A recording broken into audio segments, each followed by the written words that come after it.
Go. Welcome to the Fun Going Fast channel.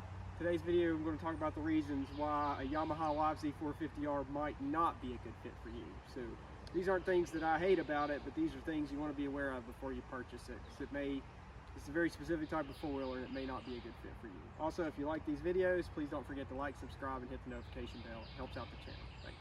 So like I said, these are a lot of fun, but there are very purpose-made four-wheelers. So I would say reason number one why you may not want to buy this is it's a very high-strung engine. It's a blast if you like revving it out, but it doesn't like to idle. It doesn't like to cruise along easily. So this is not something that you buy to just relax with friends and cruise along on the trail. This thing wants to go and it wants to rev.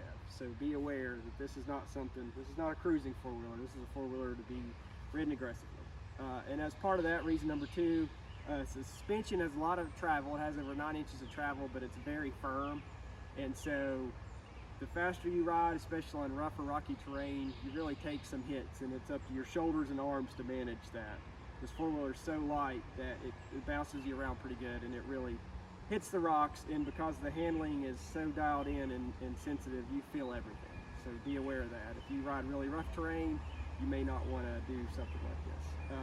Reason number three is they are expensive. Any new four-wheeler is expensive now, but these things have an MSRP of over $10,000.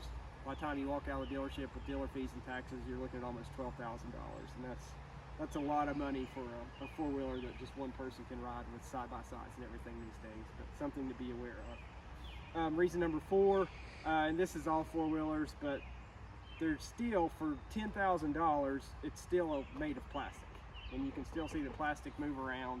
And the harder you ride it and the more it bounces around, the looser the plastic kind of gets on them.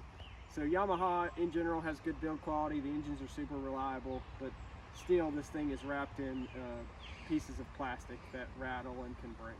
So I don't know what they could do differently, but for 10 grand, just be aware you still are buying this thing that's covered in a lot of plastic. So there's that.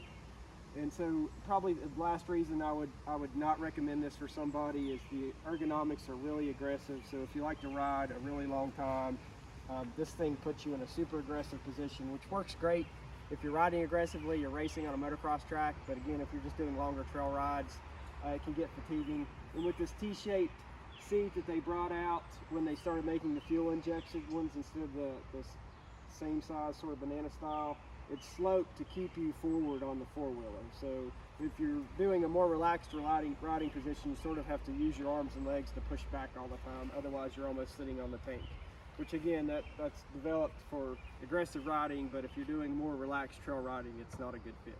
So again, these are really fun four-wheelers, so I'm not hating on them, but these are all reasons, these are things that you need to consider before you buy one if you're looking at a purchase, because it may not be the right fit for you when you're riding. So happy riding no matter what you pick, and thanks for watching this video.